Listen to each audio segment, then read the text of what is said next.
Hey guys, welcome back after the break. So break के इस पार अब अपन देखेंगे इंड AS36 और AS28। आपको पता है AS28 impairment CA final financial reporting, old syllabus की बात कर रहा हूं मैं, CA फाइनल फाइनेंशियल रिपोर्टिंग का मोस्ट इंपॉर्टेंट AS में से एक है। और मैं ये कह सकता हूं कि इंड AS में भी यही यहां पर न्यू सिलेबस में भी वैसा ही होगा। यहां पर जो इंड AS 36 हम करने वाले हैं, अब तो यहां पर इंड AS 36 प्लस AS 28 दोनों करने वाले हैं, तो ये one of the most important Ind AS standards in all the categories of standards में है। क्यों भाई ऐसा? क्योंकि ऑब्वियसली ये स्टैंडर्ड हमें आईपीसीसी इंटरमीडिएट लेवल पे नहीं पढ़ाया जाता, इसीलिए कहीं ना कहीं फाइनल में उसका रिलेवेंस बढ़ जाता है। और एक दूसरी बात ये भी है कि ये स्टैंडर्ड हमारी कई असेट वाली स्टैंडर्ड से ही जुड़ा हुआ है। हम इसलिए ही ये जो पूरी सीरीज अभी हमने जो स्टार्ट की है वो हमारी पूरी असेट बेस्ड स्टैंडर्ड्स की सीरीज स्टार्ट की है, तो उनमें से ये एक इंपॉर्टेंट इंड AS हुआ। सो चलिए बात करते हैं इंड AS 36 की। इंड AS 36 की, Ind AS 36 and AS 28 name is impairment of assets। impairment of assets, assets का impairment। अब आप पूछोगे सर ये दोनों स्टैंडर्ड्स हैं क्या हमारे सिलेबस में? तो यस, हमारे सिलेबस में दोनों स्टैंडर्ड्स हैं। AS 28 भी इंस्टीट्यूट कह रहा है कि भाई ये भी आपको पढ़ के आना पड़ेगा, और इंड AS 36 भी आपको पढ़ के आना पड़ेगा। ठीक है, क्या करें, कैसे करें? क्या मैं आपको पूरा पहले AS 28 पढ़ा दूं फिर इंड AS 36 पे जाऊं, या फिर पहले इंड AS 36 पढ़ा दूं फिर AS 28 पे जाऊं? पहले मैं AS पढ़ाऊं फिर इंड AS पे जाऊं, या पहले इंड AS पढ़ाऊं फिर AS पे जाऊं? डबल समय लग जाएगा, डबल समय लग जाएगा। क्यों? क्योंकि 70% या 70% से ज्यादा मान लो 75-80% बातें AS और इंड AS की सेम है बेटा। तो मैं डबल बार क्यों पढ़ाऊं? आपका भी डबल बार टाइम वेस्ट होगा ना भाई। तो इसलिए हम इस स्टैंडर्ड को एक साथ पढ़ेंगे, ये दोनों स्टैंडर्ड्स को हम एक साथ पढ़ेंगे। कैसे एक साथ पढ़ेंगे? जो जो कॉमन बात मैं तो आपको बस पढ़ाते हुए जाऊंगा, आप ये मत सोचो कि क्या हम इंड AS पढ़ रहे हैं क्या हम AS पढ़ रहे हैं। जहां मैं स्पेसिफिक बोल दूं कि ये AS 28 ऐसा कहता है, इंड AS नहीं कहता है, तो बस वो चीज आप नोट कर लेना। नोट्स में भी मैंने फ्रेमिंग उसी तरीके से की हुई है बुक में। और जहां जहां बोल दूं कि ये चीज AS 28 में नहीं है, सिर्फ इंड AS 36 के अकॉर्डिंग है, आप उसको हाईलाइट कर देना मार्कर से। आप उसको मार्कर नहीं, मतलब हाईलाइटर से आप उसको हाईलाइट कर देना, मार्कर से नहीं सॉरी। तो आप हाईलाइटर से उसको हाईलाइट कर देना, तो आपको समझ में आ जाएगा कि हाँ ये चीज हमें अलग से इंड AS 36 की है। यूं कह सकते हैं कि AS 28 से बड़ा है इंड AS 36, थोड़ा सा ज्यादा बड़ा है। तो चलिए स्टार्ट करते हैं। एक और बात, आज की क्लास में मैं आपको पूरा पूरा word to word line to line मैं बुक में से नहीं पढ़वाऊंगा। हम अभी पहले पूरा कॉन्सेप्ट समझेंगे, आज पूरा बेसिक समझेंगे, कुछ क्वेश्चंस करेंगे, कुछ नोट्स में से पढ़ेंगे, बट स्टार्टिंग से नहीं पढ़ेंगे कि भाई किसके ऊपर एप्लीकेबल है किसके ऊपर एप्लीकेबल नहीं है। मैं बीच बीच में से पढ़ाऊंगा आपको, ठीक है ना। पहले मैं पूरा आपको एक ओवरव्यू दूंगा और बीच बीच में से पढ़ाऊंगा। मैं सबसे पहले आपको ये बताना चाहता हूं कि ये स्टैंडर्ड है क्या। इंपेयरमेंट ऑफ असेट्स मतलब क्या होता है? इंपेयरमेंट ऑफ असेट्स का मतलब होता है to reduce the value of asset. To reduce the value of asset sir मतलब बेटा इंपेयरमेंट का मतलब होता है रिडक्शन। अच्छा सर मतलब एक्चुअली ये स्टैंडर्ड इसलिए आया क्योंकि Ind AS 16 property plant and equipment बोलता है कि भाई आप कॉस्ट मॉडल अप्लाई करो, चाहे आप रिवैल्यूएशन मॉडल अप्लाई करो, आप उसके बाद अपनी PPE के ऊपर डेप्रिसिएशन भी चार्ज करोगे। सही है ना भाई? और डेप्रिसिएशन चार्ज करने के बाद आप उसको उसकी कैरिंग अमाउंट पे दिखाओगे। अब जो कैरिंग अमाउंट हम एक प्रॉपर्टी प्लांट एंड इक्विपमेंट की दिखाते हैं, मैं अपने एग्जांपल में प्रॉपर्टी प्लांट एंड इक्विपमेंट ले रहा हूं, मैं इंटेंजिबल असेट भी ले सकता हूं, है ना। तो जब हम अपनी असेट में असेट का कैरिंग अमाउंट दिखाते हैं, किधर दिखाते हैं, बैलेंस शीट में दिखाते हैं, अपनी असेट का कैरिंग अमाउंट दिखाते हैं बैलेंस शीट में, मतलब कॉस्ट माइनस डेप्रीसिएशन या रीवैल्यूएशन मॉडल के according fair value minus depreciation जब हम दिखाते हैं तो it should be the correct value and true and fair value based on its market conditions. मेरी बात समझ में आ रही कि नहीं? ये जो अमाउंट होना चाहिए ये बेसिकली मार्केट कंडीशंस के अकॉर्डिंग दिखना चाहिए। सही बात समझ में आ रही कि नहीं? पर क्या पता मैंने डेप्रिशिएट तो कर लिया असेट को, और असेट लो जहां पर असेट थी 100 करोड़ की, मैंने 10 करोड़ का डेप्रिशिएट लगाया, असेट कितने की हो गई, 90 करोड़ की असेट हो गई 90 करोड़ की। पर अगर मैं आज उसकी मार्केट कंडीशन के हिसाब से उसका वैल्यू देखूं तो आज इसका वैल्यू हार्डली 60 करोड़ का आ रहा है। कितना आ रहा है? 60 करोड़ का। एंड आई कैन बेट कि ये जो वैल्यू 60 करोड़ का आ रहा है ये वापस से बढ़ेगा नहीं बल्कि घटता जाएगा। मार्केट में जो वैल्यू दिख रहा है वो 60 करोड़ का दिख रहा है, and this downfall is a permanent downfall. This is my estimation, this is just an estimation of management that this downfall from 90 to 60 is a permanent downfall, and if this is a permanent downfall, so why we are showing our asset at 90 instead to show it at 60 and book a loss of 30, and therefore such loss over and above depreciation is known as impairment loss. It is known as impairment. जब भी word आए ना impairment तो समझ जाना कि कुछ गिर रहा है, वैल्यू डाउन हो रही है, इंपेयर हो रही है मतलब डाउन हो रही है, इंक्रीज का कोई मतलब नहीं है यहां पर। आई बात समझ में कि नहीं? सो आपको मैंने एक बेसिक चीज समझा दी कि why we are going to study this standard, why we are study the impairment thing. So impairment means reduction in the value of asset over and above the depreciation. आई बात समझ में? चलिए, ये तो आ गया लॉजिक आपको समझ में कि इंपेयरमेंट का मतलब क्या होता है, मतलब होता है reduction. So impairment of asset, reduction in the value of asset. Clear? अब सर हमें ये असेट की वैल्यू में रिडक्शन करना पड़ता है, जरूरी है क्या? हाँ जरूरी है, ये स्टैंडर्ड सारी कंपनीज के ऊपर अप्लाई होता है। हम थोड़ा सा बात कर लेते हैं, हम अभी इसका ये नहीं देखते कि एप्लीकेबिलिटी या नॉन एप्लीकेबिलिटी, हम तो भाई बात कर रहे हैं कि यस ये चीज, ये जो स्टैंडर्ड है वो सभी कंपनीज के लिए एप्लीकेबल है। जब मैं आपको फाइनली बुक से पढ़ाऊंगा तो आपको बताऊंगा कि हाँ ये कौन सी स्कोप इससे बाहर है, कौन सी चीजें इसके बाहर है, कौन सी असेट्स इसके बाहर है। सो ये जो स्टैंडर्ड है, ये स्टैंडर्ड क्या कहता है? ये स्टैंडर्ड कहता है कि भाई डेप्रिसिएशन चार्ज करने के बाद, मैंने किसी स्टैंडर्ड का नाम नहीं लिया, ना इंडियन 36 ना AS 28, तो मैं कॉमन बातें बता रहा हूं, ठीक है ना? हाँ मैं कॉमनली बातें बोल रहा हूं। तो ये स्टैंडर्ड कहता है कि भाई आप अपनी असेट को जो भी उसका कॉस्ट या रीवैल्यूएशन फिगर होता है, जो भी उसका कॉस्ट या रीवैल्यूएशन अमाउंट होता है, उसमें से हमेशा डेप्रिसिएशन तो चार्ज किया करो। तो एक्यूमुलेटेड डेप्रिसिएशन, आप हमेशा उसको डेप्रिशिएट किया करो। जब भी आप अपनी असेट का इंपेयरमेंट करना चाहोगे, क्या करना चाहोगे? इंपेयरमेंट। तो इंपेयरमेंट आप तभी करोगे जब आप डेप्रिसिएशन लगा चुके हो, ठीक है ना? ये उसकी होगी कैरिंग अमाउंट। आप इंपेयरमेंट तभी करोगे जब आप उस असेट का डेप्रिसिएशन लगा चुके हो सकता है डेप्रिसिएशन के बाद उसका कैरिंग अमाउंट इतना हो जाए कि फिर इंपेयरमेंट करने की जरूरत ना पड़े। तो इंपेयरमेंट अगर किसी साल में हम अपनी असेट का वैल्यू रिड्यूस करना चाहते हैं तो डेप्रिसिएशन के बाद ही करेंगे। अगर उस असेट को हम डेप्रिशिएट करते हैं तो, सर करते हैं तो मतलब इंड AS 38 इंटेंजिबल असेट्स पढ़ा है हमने, इंटेंजिबल असेट्स। अगर हमने, आपको ध्यान हो तो इंटेंजिबल असेट्स में हमने पढ़ा था, इंटेंजिबल असेट्स दो टाइप की होती है, normal intangible assets having definite useful life, है ना, डिफाइंड यूजफुल लाइफ, एंड दूसरा intangible assets having indefinite useful life. Indefinite useful life मतलब जिसकी यूजफुल लाइफ डिफाइंड नहीं है, और ऐसे केस में उस इंटेंजिबल असेट का अमोर्टाइजेशन नहीं होता, मतलब डेप्रिशिएट नहीं करते उस असेट को।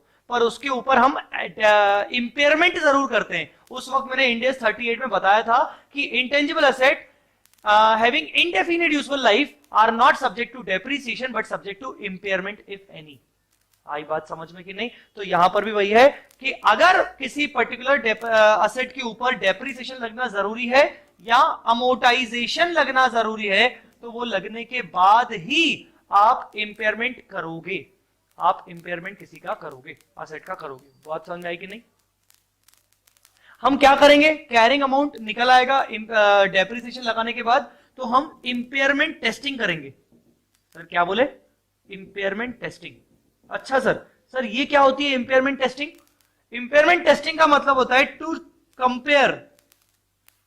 Compare carrying amount, to compare carrying amount. हमारा जो कैरिंग अमाउंट आ रहा है ना आफ्टर डेप्रिसिएशन, मतलब आफ्टर डेप्ट और amortisation. So to compare the carrying amount with, किसके साथ कंपेयर करो? Recoverable amount, with recoverable amount of asset, asset के रिकवरेबल अमाउंट से। सर अब ये रिकवरेबल अमाउंट क्या होता है बताता हूं भाई, आराम से सबसे रिकवरेबल अमाउंट में बताता हूं। असेट का ये रिकवरेबल अमाउंट क्या होता है मैं आपको बताता हूं। सो इतना बात एक समझ में आ गया होगा कि इंपेयरमेंट टेस्टिंग मतलब ये चेक करना कि क्या हमारा कैरिंग अमाउंट, असेट का कैरिंग अमाउंट असेट के रिकवरेबल अमाउंट से ऊपर है कि नीचे है, असेट के रिकवरेबल अमाउंट से ऊपर है कि नीचे है। यूं कह सकते हो कि हमारे असेट का carrying amount after depreciation 100 crore है। अगर हम आज असेट को बेच के या हमारे असेट से हमें कितना अमाउंट रिकवर हो सकता है, रिकवर हो सकता है, अगर वो चेक करें बेटा। एक्चुअली ना रिकवरेबल अमाउंट का मतलब होता है कि आप अपनी असेट से कितना अमाउंट रिकवर कर सकते हो बाय सेल और थ्रू यूज। अगर आप अपनी असेट को यूज करोगे तो आपको अपनी असेट से कितना पैसा रिकवर होगा पूरी एस्टिमेटेड यूजफुल लाइफ के दौरान, या अगर आप उसको आज बेच दो तो वो कितना आपको असेट आपको लाके देगी। तो रिकवरेबल अमाउंट से कंपेयर करते हैं। जब हमें दिखेगा कि यार उसका रिकवरेबल अमाउंट तो 120 करोड़ है, हमारी एक प्रॉपर्टी प्लांट एंड इक्विपमेंट है जिसका कैरिंग अमाउंट 100 करोड़ है और जिसका रिकवरेबल अमाउंट 120 करोड़ है। दैट मींस आज हमारी असेट को जो वैल्यू शो हो रहा है, असेट का जो वैल्यू शो हो रहा है 100 करोड़ का, उसका वैल्यू रिड्यूस करने की जरूरत नहीं है, क्योंकि मार्केट में अगर आज हम इसको बेच दें या अगर हम इसको यूज भी करें तो हमें ओवरऑल 120 करोड़ रुपए आराम से रिकवर हो जाएंगे। मतलब कहीं से कहीं तक इसका रिडक्शन पॉसिबल नहीं है, बल्कि उल्टा हमें रीवैल्यूएशन, मतलब अपवर्ड रीवैल्यूएशन एज पर इंड एस 16 करना चाहिए। एज पर इंड एस 16 हमें अपवर्ड रीवैल्यूएशन करना चाहिए। बात समझ में आ रही कि नहीं? So guys, carrying amount with recoverable amount compare करना चाहिए, carrying amount with recoverable amount हमें कंपेयर करना चाहिए। बात समझ में आई कि नहीं? Clear?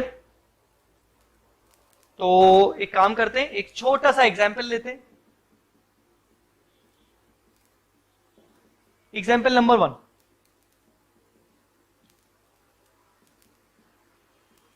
Asset before depreciation 50 lakh, depreciation 10%, recoverable amount 42 lakhs। Tell me, impairment होना चाहिए कि नहीं होना चाहिए? टेस्टिंग करो, इंपेयरमेंट टेस्टिंग करो। टेस्टिंग मतलब carrying amount compare with recoverable amount. तो बताइए कैरिंग अमाउंट क्या होगा? कैरिंग अमाउंट होगा 45 lakhs। कैरिंग अमाउंट क्या होगा? 45 lakhs। और रिकवरेबल अमाउंट कितना होगा? 42 lakhs। रिकवरेबल अमाउंट कितना होगा? 42 lakhs। तो 3 लाख का क्या आ रहा है? रिडक्शन। मतलब अपनी एसेट से हमें रिकवरी कितनी हो सकती है? मैक्सिमम 42 लाख की। आज हमारी एसेट कितने पे कैरी हो रही है? 45 लाख पे। तो हमारी एसेट 3 लाख पे ज्यादा कैरी हो रही है, उसकी वैल्यू को रिड्यूस करो। आ रही है बड़ी बात समझ में कि नहीं? उसकी वैल्यू को रिड्यूस करो, असेट की वैल्यू को रिड्यूस करो। There is a reduction of, there should be a reduction in the value of asset by ₹3 lakh. Sir इसकी जर्नल एंट्री क्या होती है? इसकी हमें जर्नल एंट्री क्या करनी चाहिए? इसकी जर्नल एंट्री क्या करनी चाहिए? अगर मुझे असेट की वैल्यू डाउन करनी है तो जर्नल एंट्री क्या करनी चाहिए? मुझे इंपेयरमेंट लॉस बुक करना पड़ेगा, impairment loss debit, impairment loss book करना पड़ेगा 3 लाख रुपीस का। बात समझ में आ रही कि नहीं? इंपेयरमेंट लॉस बुक करना पड़ेगा 3 लाख रुपीस का। टू, कायदे से असेट की वैल्यू डाउन हो रही है, पर मैं टू असेट ना करके मैं करूंगा टू एक्यूमुलेटेड इंपेयरमेंट 3 लाख। जैसे डेप्रिसिएशन की एंट्री हमें दो अलग अलग तरीके से सिखाई गई है, डेप्रिसिएशन टू असेट या फिर डेप्रिसिएशन टू एक्यूमुलेटेड डेप्रिसिएशन या प्रोविजन फॉर डेप्रिसिएशन, वैसे ही impairment loss to accumulated impairment loss. Clear? यहां पर टू असेट नहीं किया जाएगा। और जो ये एक्यूमुलेटेड इंपेयरमेंट लॉस है ना, ये बैलेंस शीट में जाके असेट के नोट में जाके शेड्यूल में जाके ग्रॉस असेट में से माइनस करके शो होगा एक्यूमुलेटेड इंपेयरमेंट लॉस। इतनी बात समझ में आई कि नहीं? सो बेटा ये एंट्री होती है, ये कहां जाएगा बेटा? ये जाएगा एसपीएल में, statement of profit and loss में। और ये कहां जाएगा बेटा? ये असेट की कॉस्ट में से जाके माइनस हो जाएगा एक्यूमुलेटेड इंपेयरमेंट। समझ में आया? ये एसेट की कॉस्ट में से जाके माइनस हो जाएगा। So this is the journal entry for impairment, this is the journal entry for impairment. Okay, ये भी समझ में आ गई बात? ठीक है सर, ये भी समझ में आ गई बात। तो हमें क्या करना है सर? हमें ये करना है, हमें इंपेयरमेंट टेस्टिंग करनी है, हमें इंपेयरमेंट टेस्टिंग करनी है, हमें इंपेयरमेंट टेस्टिंग करनी है। इंपेयरमेंट टेस्टिंग करना का मतलब क्या होता है? दो चीजों को कंपेयर करना। कौन सी दो चीजें सर? दो चीजों को कंपेयर करना। सर कैरिंग अमाउंट को किसके साथ? रिकवरेबल अमाउंट के साथ कंपेयर करना। सर इंपेयरमेंट कब माना जाता है? जब रिकवरेबल अमाउंट छोटा हो और कैरिंग अमाउंट मोटा हो। मतलब it means impairment loss is equal to carrying amount minus recoverable amount, carrying amount minus recoverable amount. ये फंडा है भाई। इंपेयरमेंट लॉस का मतलब होता है carrying amount minus recoverable amount, ये फंडा है, याद रखिएगा। अच्छा सर, सर एक बात बताओ, क्या हमें इंपेयरमेंट टेस्टिंग हर साल करनी पड़ेगी या हर महीने करनी पड़ेगी या हर बैलेंस शीट डेट पे करनी पड़ेगी? सर क्या होगा? क्या हमें इंपेयरमेंट टेस्टिंग हर साल, हर बैलेंस शीट, हर महीने कैसे करना है? मतलब हमें कैसे सपना आएगा क्या कि ये इंपेयरमेंट टेस्टिंग करो? हमें क्या ये क्या यही काम है क्या इंपेयरमेंट टेस्टिंग करते रहे, बिजनेस नहीं करें? तो यस, सपना तो आएगा। कैसे सपना आएगा? उस सपने को हम बोलेंगे इंडिकेशंस। इंडिकेशंस, कुछ ना कुछ इंडिकेशन आएगा कि यार असेट की वैल्यू डाउन है, कुछ ना कुछ गड़बड़ चल रहा है। जैसे होता है ना, मेरे राइट या लेफ्ट हैंड की उसमें खुजली हो रही है, पता नहीं, कुछ लोग बोलते हैं कि हाँ कुछ होने वाला है, कुछ होने वाला है, या मेरी आंख फड़क रही है टाइप से, या मेरे बाल खड़े हो रहे हैं इस टाइप से। So just like that. तो कहने का मतलब ये दोनों स्टैंडर्ड्स कहते हैं कि असेट का इंपेयरमेंट टेस्टिंग करने के लिए कुछ ना कुछ इंडिकेशंस मिलेंगे आपको, कुछ ना कुछ आपको इंडिकेशंस प्रोवाइड होंगे। ऐसी कुछ घटना घटित हो सकती है ना, जो उसके घटना घटित होने के कारण आपको लगेगा कि यार असेट का टेस्टिंग कर ही लेते हैं इंपेयरमेंट का। ऐसा लग रहा है कि अब असेट की मार्केट में वैल्यू शायद कम है। बात समझ में आ रही कि नहीं? चलिए एक एक करके बात करते हैं, वो ये इंडिकेशंस क्या होते हैं। हम उन इंडिकेशंस की बात करते हैं, इंडिकेशंस क्या होते हैं। या फिर एक काम करोगे क्या, 1 मिनट इसको आप इसको नोट करना चाहोगे तो नोट कर लो, 2 मिनट आप इसको नोट कर लो, फिर देखते हैं।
हाँ जी गाइस, तो नोट कर लिया होगा।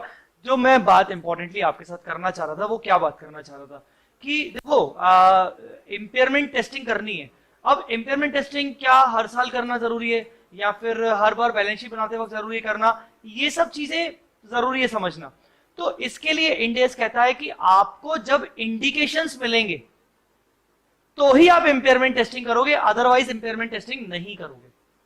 अगर आपको कुछ ऐसा इंडिकेशन मिलता है जिसकी वजह से लगता है कि आपकी एसेट की वैल्यू डाउन हुई होगी, तो आप इम्पेयरमेंट टेस्टिंग करोगे।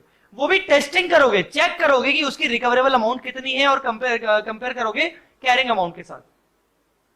हाँ, कुछ एक्सेप्शंस ऐसे हैं जहां आपको हर साल इंपेयरमेंट टेस्टिंग करना ही करना है। ऐसे भले आपको इंडिकेशंस मिले चाहे इंडिकेशंस ना मिले, भले आपकी आंख फड़के चाहे नहीं फड़के, भले आपके बाल खड़े हो चाहे नहीं खड़े हो, नॉर्मल सिचुएशन भी चल रही है, आपको अपने कुछ स्पेसिफिक ऐसी एसेट्स हैं जहां पर इंपेयरमेंट टेस्टिंग करना ही पड़ेगा। अब वो जो कौन सी एसेट है वो हम बाद में देखेंगे, वो एक एक्सेप्शनल केस है। But general study is what, आंख फड़के, खुजली हो, बाल खड़ा हो, दिस टाइप ऑफ इंडिकेशंस मैं अभी बताऊंगा, वो तो जस्ट जोक्स अपार्ट। जब ऐसे कोई इंडिकेशंस होंगे तो ही हम बात करेंगे, ठीक है ना, तो ही हम इंपेयरमेंट टेस्टिंग करेंगे। तो सर ये इंडिकेशंस कौन से होने चाहिए, ये इंडिकेशंस होंगे क्या? स्टैंडर्ड कहते हैं, स्टैंडर्ड में बोल रहा हूं ना, स्टैंडर्ड कहता है मतलब 36 और 28 दोनों। स्टैंडर्ड कहता है कि इंडिकेशंस दो टाइप के हो सकते हैं, एक्सटर्नल, इंटरनल। इंडिकेशंस दो टाइप के हो सकते हैं, एक्सटर्नल और इंटरनल। एक्सटर्नल और इंटरनल, ये एक्सटर्नल और इंटरनल का मतलब क्या हुआ? एक्सटर्नल इंडिकेशंस मतलब ऐसे इंडिकेशंस जो मार्केट बेस्ड इंडिकेशंस है, मतलब जो कि कहीं ना कहीं जिसमें कंपनी का कोई इन्वॉल्वमेंट नहीं है, कंपनी ने ऐसा कोई कांड नहीं किया, कंपनी ने कोई ऐसा एक्टिविटी नहीं किया जिसके कारण असेट को इंपेयर करना पड़े, बट बाहरी कारणों से, बाहर ही सिचुएशन है, ऐसा कुछ हो गया कि इंपेयरमेंट करना पड़ सकता है। क्या होगा मैं शॉर्ट में बताता हूं। मैंने बोला था ना मैं आपको बुक से पढ़ाऊंगा, पर मैं अभी फिलहाल शॉर्ट में बता रहा हूं। पहला, हम शॉर्ट में पढ़ रहे हैं इंडिकेशन। पहला एक्सटर्नल इंडिकेशन क्या? पहला पहला इंडिकेशन जब असेट की मार्केट वैल्यू डिक्लाइन हो जाए, डिक्लाइन सिग्निफिकेंटली। ना सिग्निफिकेंटली मतलब क्या होता है मैं आपको बताता हूं। यहां से देखो, असेट की कैरिंग अमाउंट कितनी है? 45 लाख रुपए। रिकवरेबल अमाउंट कितना है? 42 लाख रुपए। यहां पर कितना चेंज हुआ है? 3 लाख रुपए का चेंज हुआ है। Not a big change. पर यहीं पर अगर मैं बोलूं कि असेट की वैल्यू में, असेट की मार्केट वैल्यू सिग्निफिकेंटली डिक्लाइन हो गई, the word significant is very important. It is not defined under Ind AS और एएस कि सिग्निफिकेंट मतलब कितना, 10%, 20%, 2 lakh, 10 lakh, 15 lakh, 1 crore. It is not defined, but based on your nature of business, based on your value of asset, based on the events occurred, आपको खुद decide करना पड़ेगा कि value decline अगर हुई है तो वो सिग्निफिकेंटली डिक्लाइन हुई है कि नहीं हुई है। यूं कह सकते हैं कि 45 लाख की एसेट की अगर मार्केट में वैल्यू 25 लाख हो जाए अचानक से, तो we can treat it as significant decline in the value. So पहला एक्सटर्नल जो हमें इंडिकेशन मिल सकता है वो ये मिल सकता है कि डायरेक्टली हमें मालूम पड़ा कि यार असेट की मार्केट में वैल्यू बिल्कुल डिक्लाइन हो चुकी है और पूरी तरीके से इसकी वैल्यू कम हो चुकी है, अब इसका बढ़ना मुश्किल है। बात समझ में आई कि नहीं? क्लियर है कि नहीं बेटा? मतलब मार्केट वैल्यू डिक्लाइन होना, that means now I can not recover the total carrying amount of asset from its use और from its sale. I can recover only up to the market value, which is now in that point of time. आई बात समझ में? So first is significant decline in the market value of asset. ये पहला external indication हुआ। दूसरा indication, दूसरा indication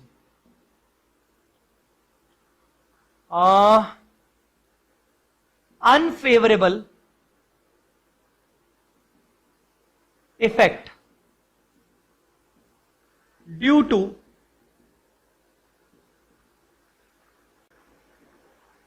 technological, legal, market और environmental changes.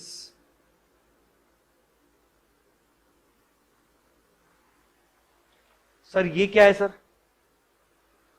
Unfavourable effect due to technological, legal, market और इन्वायरमेंटल या इकोनॉमिक चेंजेस।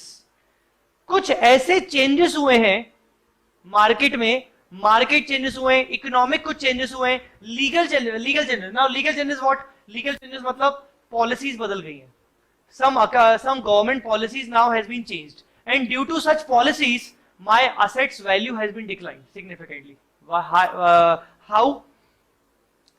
सरकार ने नई पॉलिसी लेके आए, उसके कारण जो पर्टिकुलर लेवल से ऊपर अगर किसी एसेट से पॉल्यूशन निकलेगा तो उस एसेट को बैन कर दिया गया। उन्होंने एक particular level of pollution set कर दिया कि इस एसेट के यूज होने से मैक्सिमम इतना पॉल्यूशन होना चाहिए, इसके ज्यादा अगर पॉल्यूशन हुआ तो वो एसेट यूज नहीं होनी है, उस एसेट का लाइसेंस, उस कंपनी का लाइसेंस रद्द कर दिया जाएगा। तो सोचो अब अगर हमारी ऐसी एसेट है जिससे हमें पता है कि ज्यादा पॉल्यूशन हो रहा है, तो इससे क्या हुआ? इससे हमारी एसेट की वैल्यू डिक्लाइन हो गई, because of the some government policies, legal changes, हमारी एसेट की कोई वैल्यू नहीं बची। वैसे ही टेक्नोलॉजिकल चेंजेस मतलब मार्केट में एसेट क्या नया टेक्नोलॉजी आ गया, now our asset belong to old technology, ठीक है ना, it belongs to old technology, and just because of old technology हमारी एसेट की वैल्यू डिक्लाइन हो चुकी है। So technological changes, legal changes, economical changes, अब असेट की वैल्यू, वैसे भी जो असेट हमने ये परचेज की थी मार्केट में, वो हमने 100 करोड़ की परचेज की थी, यही असेट का सेम कैटेगरी ऑफ असेट आज मार्केट में 80 करोड़ की मिल रही है। तो मार्केट की इकोनॉमिक चेंजेस, इकोनॉमिकली अब असेट सस्ती मिल रही है, ठीक है ना। इसके अलावा कौन सा? मार्केट चेंजेस, मार्केट के कुछ रिस्पेक्टिव चेंजेस अगर हुए तो उसके कारण हमारे कंपनी के ऊपर क्या पड़ रहा है? अनफेवरेबल इफेक्ट पड़ रहा है। अनफेवरेबल मतलब जो चेंजेस हुए हैं वो कंपनी के फेवर में नहीं हुए। आ रही बात समझ में कि नहीं? कंपनी के फेवर में नहीं हुए, इसको हम ये भी कह सकते हैं एडवर्स इफेक्ट। आया समझ में कि नहीं बेटा?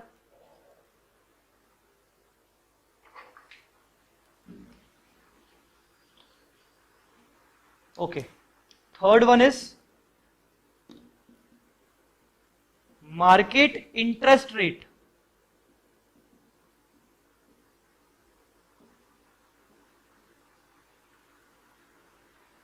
Market interest rate has been significantly, यहां पे वर्ड देखो क्या यूज किया गया है, significantly increased. Market interest rate has been significantly increased. अब ये वर्ड भाई ये क्या है? मार्केट के इंटरेस्ट रेट के बढ़ने पर हमारी इंपेयरमेंट टेस्टिंग पर क्या फर्क पड़ेगा, हमारे इंपेयरमेंट के ऊपर क्या फर्क पड़ेगा? बात को समझिएगा।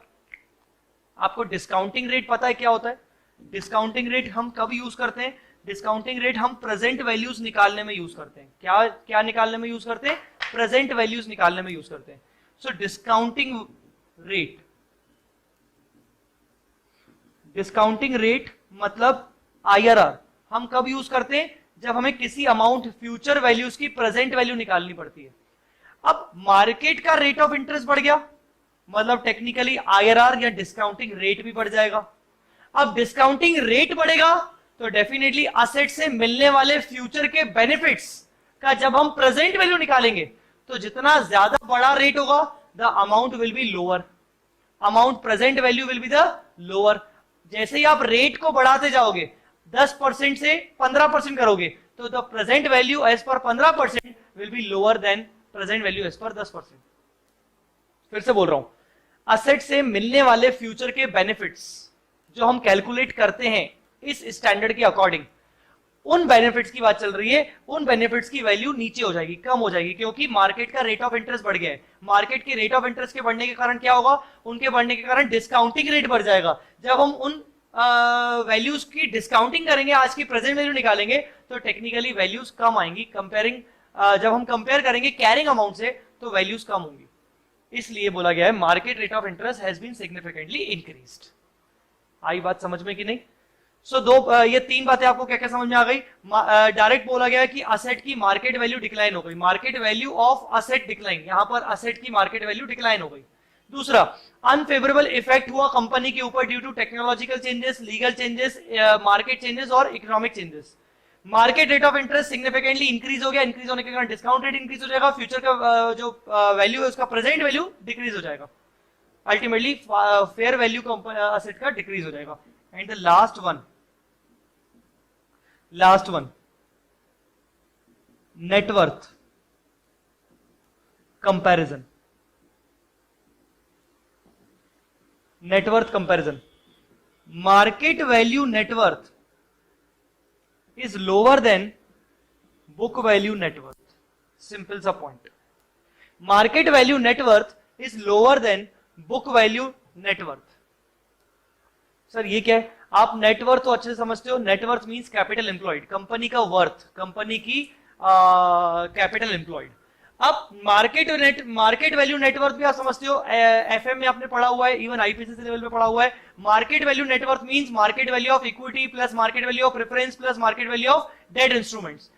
बुक वैल्यू ऑफ नेटवर्थ मतलब book value of equity plus reserves and surplus plus book value of preference and debt. So बेटा हमेशा हमारी नेटवर्थ, मार्केट की जो नेटवर्थ होती है वो हमेशा ज्यादा होनी चाहिए compare to its book value.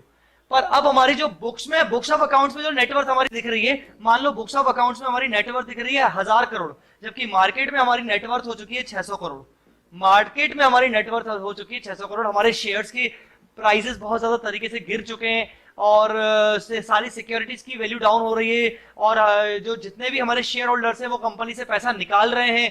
That is the reason हमारे कंपनी का मार्केट वैल्यू नेटवर्थ कम हो चुका है। तो ये भी एक बड़ा इंडिकेशन है कि अगर मार्केट वैल्यू नेटवर्थ गिर चुका है, नेटवर्थ कैसे निकालते हो? असेट्स माइनस लायबिलिटीज से, तो एक बड़ा इंडिकेशन है कि कहीं ना कहीं असेट की वैल्यू अब डाउन करनी पड़ेगी। बुक वैल्यू जो इतनी ज्यादा दिख रही है वो बेवजह ज्यादा असेट ओवर वैल्यूड हो रही होंगी, असेट की वैल्यू को नीचे करना पड़ेगा। सो बेटा these are the 4 external indications which are very important. अगर इनमें से कोई भी एक इंडिकेशन अगर कंपनी को आता है कि असेट की मार्केट वैल्यू सिग्निफिकेंट डिक्लाइन हो जाए, तो ये एक इंडिकेशन हुआ आग फड़क गई, मतलब आग फड़फड़ा रही है कि मतलब हाँ यार ये इंपेयरमेंट करना पड़ेगा, या फिर टेस्टिंग करो एक बार, या फिर कोई चेंजेस ऐसे हुए जिनके कारण कंपनी में एडवर्स इफेक्ट पड़ रहा है, या फिर market rate of interest significantly बढ़ गया, या फिर कंपनी की नेटवर्थ मार्केट वैल्यू कम है book value market value net worth से। समझ में आया बेटा? अब वैसे ही हम इंटरनल इंडिकेशंस की बात करेंगे।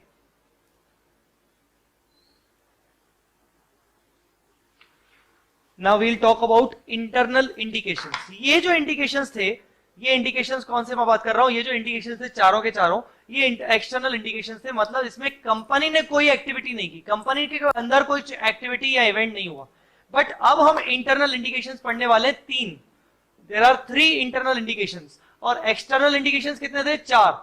एक्सटर्नल इंडिकेशंस कितने थे? 4। टोटल मिला के 7 इंडिकेशन। 7 में से अगर कोई भी एक इंडिकेशन आएगा हम एसेट का इंपेयरमेंट टेस्टिंग जरूर करेंगे। So now we are heading towards internal indications. Internal indications कौन से ऐसे इंडिकेशंस हैं जिनके कारण हमें लगेगा कि एसेट का इंपेयरमेंट टेस्टिंग करना चाहिए? पहला, asset is damaged physically। Asset physically damage हो गई, असेट का एक्सीडेंट हो गया, ऑब्सोलीट हो गई, डैमेज फिजिकली और ऑब्सोलीट। असेट की वैल्यू डाउन कैसे होगी? जब असेट का डैमेज हो जाए, असेट डिस्ट्रॉय हो जाए, डैमेज हो जाए, असेट की वैल्यू उससे डाउन हो जाएगी। बात समझ में आ रही कि नहीं? असेट की वैल्यू डाउन ये भी हो सकती है कि उसके अंदर मतलब उसकी जो जिस सॉफ्टवेयर से वो बना था अब वो सॉफ्टवेयर बहुत पुराना हो गया, ऑब्सोलीट हो गया। बात समझ में आएगी नहीं? सो ये एक पहला इंडिकेशन है इंटरनल इंडिकेशंस में से। ये एक पहला इंडिकेशन है इंटरनल इंडिकेशंस में से। बात समझ में आ रही बेटा? क्लियर हो गया? कुल मिला के 5 इंडिकेशंस अभी तक हमने जो पढ़े वो कौन कौन से हैं? Market value of asset has been significantly decline, market rate of interest has been significantly increased. Adverse effect due to technological, market, economic and legal changes. और चौथा कौन सा था? Net worth of the company. Net worth of company में market value net worth is lower compare to its book value net worth. Internal indications में कौन सा था? असेट इज डैमेज फिजिकली और असेट इज ऑब्सोलीट. असेट क्या हो गई? ऑब्सोलीट हो गई. बात समझ में आई कि नहीं? ठीक है. अब सेकंड ऐसा लगता है कि इस असेट का जो परफॉर्मेंस है, इकोनॉमिक परफॉर्मेंस,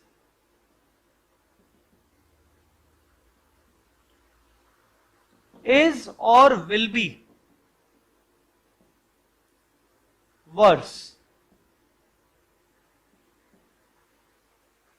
इकोनॉमिक परफॉर्मेंस जो है will be worse than expected. Worse than expected.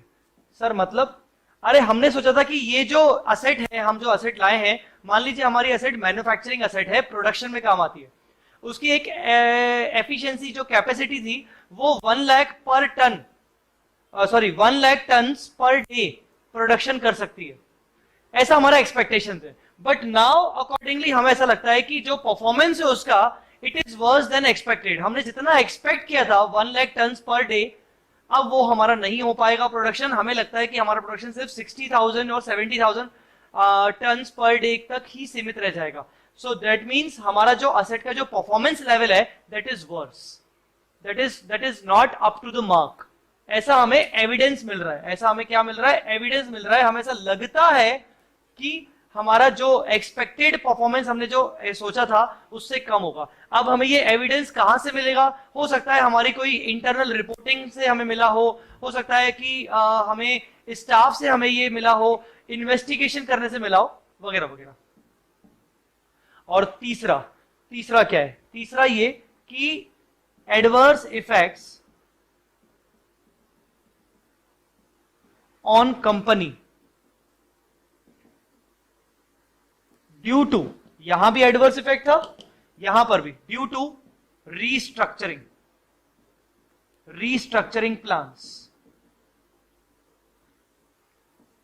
और रीऑर्गेनाइजेशन. रीस्ट्रक्चरिंग प्लान्स और रीऑर्गेनाइजेशन. कंपनी कुछ रीऑर्गेनाइजेशन प्लान कर रही है, या फिर कंपनी ने कोई रीऑर्गेनाइजेशन कर लिया, रीस्ट्रक्चरिंग कर लिया. आपने पढ़ा है ना इंटरनल रिकंस्ट्रक्शन. कंपनी अपना इंटरनल रिकंस्ट्रक्शन कर रही है. पूरी कंपनी अपने पूरे बिजनेस में कई सारे चेंजेस कर रही है. उस कारण से ऐसा दिख रहा है कि कंपनी में एडवर्स इफेक्ट पड़ रहा है. इस रीस्ट्रक्चर करने से कारण, रीऑर्गेनाइजेशन करने के कारण, कंपनी के इन गतिविधियों के कारण कंपनी में एडवर्स इफेक्ट पड़ रहा है. तो ये भी एक क्या होगा? इंडिकेशन होगा, internal indication. So guys, these are the indications according to which we have to follow impairment testing. अगर ये इंडिकेशंस होंगे, इनमें से कोई भी एक, जरूरी नहीं कि सारे के सारे हों. इतनी सारी चीजें एक साथ नहीं हो सकती कभी भी किसी कंपनी में. किसी कंपनी की बुरी किस्मत होगी कि सब चीजें एक साथ हो रही हैं, ऐसा कभी नहीं होता होगा. सो कभी भी अगर ऐसा कोई भी एक पॉइंट आ गया इनमें से, तो हम बोल देंगे कि एक इंडिकेशन है. Now we have to make impairment testing. देखो यार, आप भी सीए फाइनल में हो और अपने फर्म में आपने आर्टिकलशिप वगैरह कुछ टाइम तक किया होगा, तो आपने ये कभी नहीं देखा होगा कि हम अपनी एसेट को हर टाइम पे ऑडिट करने के टाइम पे 31 मार्च के बाद इम्पेयरमेंट करते हैं. ऐसा आपने कभी देखा नहीं होगा. क्यों? क्योंकि उस वक्त हमारे पास कोई इंडिकेशन नहीं होता. स्पेशल सर्कमस्टेंसेस ऐसे हो सकते हैं जहां पर हमें इंडिकेशंस प्राप्त होंगे. बात समझ में आ रही कि नहीं? Okay. So this was the main thing जो आपको ध्यान रखनी है. इंडिकेशंस एक्सटर्नल होंगे या इंटरनल होंगे. हम वापस से आते हैं अपने मेजर पॉइंट पर. हमें क्या करना पड़ेगा? हमने ये देखा था कि जो इम्पेयरमेंट होता है, इम्पेयरमेंट होने के लिए दो चीजों को कंपेयर करते हैं. एक होता है कैरिंग अमाउंट और एक होता है रिकवरेबल अमाउंट. कैरिंग अमाउंट आपको बहुत अच्छे से पता होना चाहिए. Carrying amount means book value of asset after applying depreciation और अमोर्टाइजेशन. ये होता है कैरिंग अमाउंट. सो कैरिंग अमाउंट में कोई क्वेश्चन नहीं है कि कैरिंग अमाउंट में क्या होगा क्या नहीं होगा, वो सब चीजें. इवन अगर आपने पहले कभी अपनी एसेट का रीवैल्यूएशन भी किया होगा तो वो कैरिंग अमाउंट में कंसीडर हो जाएगा. मतलब carrying amount means original cost और revalued amount minus accumulated depreciation और अमोर्टाइजेशन. इतना क्लियर? अब आते हैं अपन रिकवरेबल अमाउंट पे। सर ये रिकवरेबल अमाउंट क्या होता है? What is this recoverable amount? Recoverable amount means higher of, पहला वैल्यू इन यूज और fair value less cost of disposal. ये जो शब्द है ये इंड AS 36 यूज करता है। यहां पर फेयर वैल्यू की जगह पर नेट सेलिंग प्राइस अगर मैं लिख दूं तो ये शब्द AS 28 यूज करता है। मैंने पहला आपको डिफरेंस बताया जहां पर मैं थोड़ा बाइफरकेट कर रहा हूं कि भाई इंड AS 36 कुछ और बोलता है और AS 28 कुछ और बोलता है। हम अगर थोड़ी देर के लिए उनको छोड़ दें, हम fair value less cost of disposal की बात करते हैं। सो रिकवरेबल अमाउंट मतलब क्या? मैंने आपको थोड़ी देर पहले बोला कि रिकवरेबल, हम अपनी असेट से कितना अमाउंट रिकवर कर सकते हैं। रिकवरेबल अमाउंट, हम अपनी असेट से कितना अमाउंट रिकवर कर सकते हैं। तो हमारे पास दो ऑप्शन होते हैं असेट से अमाउंट रिकवर करने के। हमारे पास दो ऑप्शन होते हैं, either to use it further, either to use it further or to sell it right now. Use it further, sell it right now. या तो आप उसको बेचो अभी के अभी और पैसा जनरेट कर दो, या तो आप उसको यूज करो, फर्दर यूज करो। फर्दर यूज करोगे तो फ्यूचर इकोनॉमिक बेनिफिट्स मिलेंगे in the form of revenue, cost reduction, tax saving, whatever profits उस पर्टिकुलर असेट से। So either to use it to generate future economic benefits और to sell it to generate entire amount right now. क्या करना पसंद करोगे? Use करना पसंद करोगे कि सेल करना पसंद करोगे? सर हम तो वो पसंद करेंगे जहां हमें ज्यादा रिकवरी हो जाए, जहां हमें असेट से ज्यादा रिकवरी हो जाए। एग्जैक्टली इसीलिए यहां पर क्या बोला गया? Higher of. हायर ऑफ पहला वर्ड है value in use. Value in use मतलब अगर हम अपनी एसेट को यूज करते हैं तो फ्यूचर में हमें कितने कैश फ्लोज जनरेट होंगे, कितने फ्यूचर इकोनॉमिक बेनिफिट जनरेट होंगे, उन सभी फ्यूचर इकोनॉमिक बेनिफिट्स की सबकी present value at discounting rate. थोड़ी देर पहले मैंने अभी डिस्काउंटिंग रेट की बात की थी, तो बेटा एक्चुअली पॉइंट यह है कि हमें डिस्काउंटिंग रेट चाहिए रहता है इंड AS में 36 में और AS 28 में। We need a discounting rate under this standard. Impairment के लिए हमें डिस्काउंटिंग रेट होना जरूरी है। डिस्काउंटिंग रेट मतलब IRR। ये कहां से आता है? मार्केट रेट ऑफ इंटरेस्ट को ध्यान में रखते हुए निकाला जाता है। ठीक है, वापस से चलते हैं। वैल्यू इन यूज, अगर मैं अपनी एसेट को यूज करूं तो मुझे फ्यूचर में कितने कैश फ्लोज जनरेट होंगे, मुझे फ्यूचर में कितने कैश फ्लोज जनरेट होंगे, उन कैश फ्लोज की प्रेजेंट वैल्यू अगर मैं आज निकालूं डिस्काउंटिंग करके, this would be treated as value in use. दूसरा, अगर मैं अपनी एसेट को यूज नहीं करना चाहता, अगर मैं अपनी एसेट को आज ही के दिन सेल कर दूं, अगर मैं अपनी एसेट को आज ही के दिन क्या कर दूं? सेल कर दूं। If I sell my asset today, अगर मैं आज अपनी एसेट को सेल कर दूं, अपनी एसेट को मैं सेल कर दूं, if I sell my asset today, तो क्या होगा? अगर मैं अपनी आज एसेट को सेल कर दूं तो how much I will generate. पर सेल करने के लिए कुछ खर्चे भी होंगे, लेस कॉस्ट ऑफ डिस्पोजल। अगर मैं आज ही सेल कर दूं तो सेल करने के लिए मुझे रेडी टू सेल करनी पड़ेगी अपनी एसेट को। अब मुझे अपनी एसेट को क्या करना पड़ेगा? Ready to sell. और रेडी टू सेल करने के लिए हो सकता है कुछ कॉस्ट ऑफ डिस्पोजल करना पड़े। और आगे क्या लिखा है? Fair value. फेयर वैल्यू मतलब हमने पढ़ा हुआ है, बहुत सारे स्टैंडर्ड्स में वर्ड फेयर वैल्यू आता है। Fair value means exit price. हम इसको सिंपली क्या बोल सकते हैं? Exit price. अब ये एग्जिट प्राइस का मतलब क्या होता है? एग्जिट प्राइस मतलब आज अगर मैं अपनी एसेट को बेच दूं तो मुझे कितना वैल्यू जनरेट होगा। अगर मैं आज एक कॉन्ट्रैक्ट से निकल जाऊं तो मुझे सेटल करने में कितना पैसा देना पड़ेगा। एक orderly transaction between market participants. यहां पर मार्केट पार्टिसिपेंट्स मतलब दो पार्टीज, और ऑर्डरली ट्रांजैक्शन मतलब उस ट्रांजैक्शन में किसी रिलेशन का कोई इफेक्ट नहीं आया। आर्म्स लेंथ ट्रांजैक्शन मतलब ऑर्डरली ट्रांजैक्शन। एएस की भाषा में उसको आर्म्स लेंथ ट्रांजैक्शन बोलते हैं, इंडियस की भाषा में उसको ऑर्डरली ट्रांजैक्शन बोलते हैं। साले गोरे बस ये मान लो कि ना बस उन्होंने वर्डिंग चेंज कर दी, बात वही है। Arms length transaction fair value में उसकी डेफिनेशन को बोला गया ऑर्डरली ट्रांजेक्शन, सिंपल। ठीक है, वापस से आते हैं।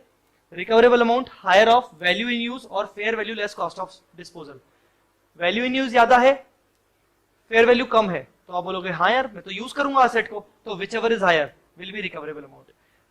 बेचने पर पैसा ज्यादा मिल रहा है, वैल्यू इन यूज करने से कम है, आप बोलोगे ठीक है मैं तो बेचूंगा, बेचना चाहूंगा, ऑब्वियसली फेवरेबल मैं अपने आप में देखूंगा, तो इसलिए हायर ऑफ बोला गया। एएस में fair value less cost of disposal की जगह क्या बोला गया? Net selling price. Net selling price मतलब ग्रॉस सेल अगर एसेट को बेचा जाए माइनस कॉस्ट ऑफ सेल्स, मतलब वही कॉस्ट ऑफ डिस्पोजल। आई मेरी बात समझ में कि नहीं? सो बेटा ये क्या है? ये है रिकवरेबल अमाउंट, ये था recoverable amount. Recoverable amount in दोनों चीजों को कंपेयर करके निकाला जाता है। अब इसमें छोटी छोटी बातें बहुत सारी आएंगी कि सर डिस्काउंटिंग रेट कौन सा लेना है, डिस्काउंटिंग रेट कैसा लेना है, क्या लेना है, वो सब चीजों की बातें आएंगी, वो सब चीजें एक एक करके देखते जाएंगे। हाँ मोटा मोटा मैं आपको बता दूं, चाहे इंडेस हो चाहे एएस हो, एएस और इंडेस कहता है जब आप वैल्यू इन यूज निकालोगे, मतलब फ्यूचर के कैश फ्लो सब जब आप एक्सपेक्ट करोगे, अगर आपके पास कोई फर्दर एविडेंसेस नहीं है या पुख्ता सबूत नहीं है, तो ऐसे केस में मतलब अगर आपके पास कोई सफिशिएंट या वर्चुअल सर्टेनिटी नहीं है, आप मैक्सिमम से मैक्सिमम आने वाले 5 साल का ही फ्यूचर इकोनॉमिक बेनिफिट्स एक्सपेक्ट करके चलोगे, एस्टिमेट करके चलोगे। 5 साल से ऊपर के कैश फ्लोस या future economic benefits will not be considered while calculating value in use. मतलब आप आने वाले कितने साल कंसीडर करोगे? सिर्फ 5 साल। समझ में आई मेरी बात? ये किस केस में? वैल्यू इन यूज में। Fair value less cost of disposal, ये फेयर वैल्यू कहां से लाओगे? फेयर वैल्यू आप लाओगे कि भाई ऐसे ही अगर कोई एसेट का कोई रीसेंट ट्रांजैक्शन अगर हुआ था, ऐसी कोई एसेट का रीसेंट ट्रांजैक्शन अगर कोई हुआ था, तो वो ट्रांजैक्शन वैल्यू ले लोगे, या फिर उसका करंट बिड प्राइस लोगे। ये जो जितने वर्ड यूज कर रहा हूं वो सब मैं बुक से यूज करूंगा, मैं बुक में से आपको पढ़ाऊंगा, बट पहले अभी हम सिर्फ ओवरव्यू की बात कर रहे हैं। So carrying amount and recoverable amount, इतना बेटा क्लियर है कि नहीं? इतना आपको क्लियर है? आगे बढ़ते हैं। अब चलते हैं अपन अकाउंटिंग एंट्रीज पे, थोड़ी सी अपन अकाउंटिंग एंट्रीज समझते हैं। आज डिस्कशन जितना होना था, मैक्सिमम पोर्शन डिस्कशन हमने किया है आज।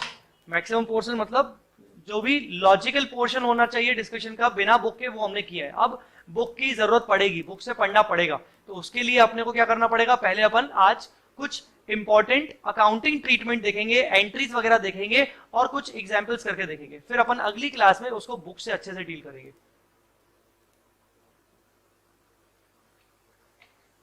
ओके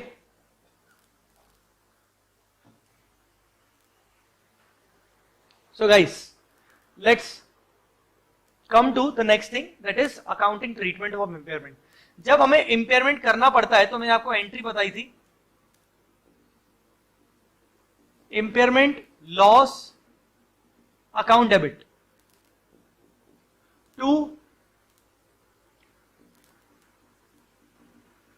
provision for impairment या फिर accumulated impairment। इतनी बात समझ में आई? ये कहां जाएगा? प्रॉफिट एंड लॉस में।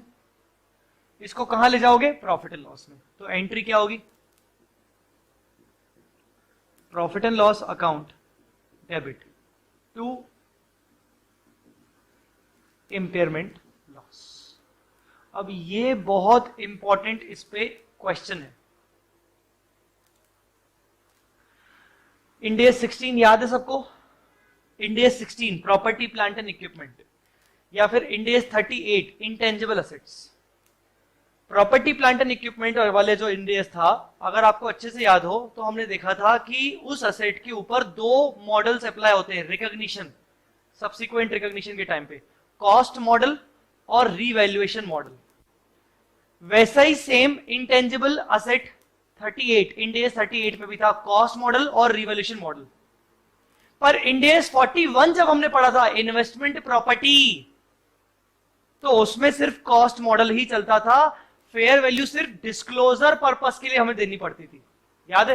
तो बेटा मैं वही कहने जा रहा हूं। मैं क्या कहने जा रहा हूं, आप मेरी बात को समझिएगा। अगर मेरी asset belongs to cost model है, मतलब आज तक मैंने अपनी एसेट पे कभी रीवैल्यूएशन नहीं ठोका, आज तक मैंने अपनी एसेट के ऊपर रीवैल्यूएशन किया ही नहीं है, तो ये जो इंपेयरमेंट लॉस है ये प्रॉफिट एंड लॉस में ही जाएगा, ये प्रॉफिट एंड लॉस अकाउंट में ही चला जाएगा, क्योंकि मैंने अपनी एसेट के ऊपर कभी रीवैल्यूएशन किया ही नहीं है। बट अगर मेरी asset belongs to revaluation model, revaluation category, and revaluation surplus is outstanding in the books। सोचो इसका मतलब क्या है, इस चीज का मतलब क्या है, सोचो।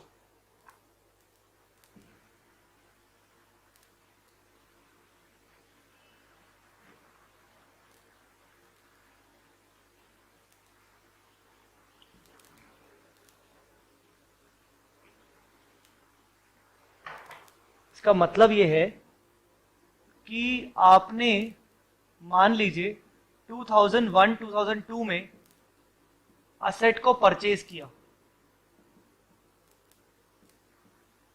कुछ सालों बाद 2004-2005 में आपने असेट के ऊपर रीवैल्यूएशन कर दिया अपवर्ड।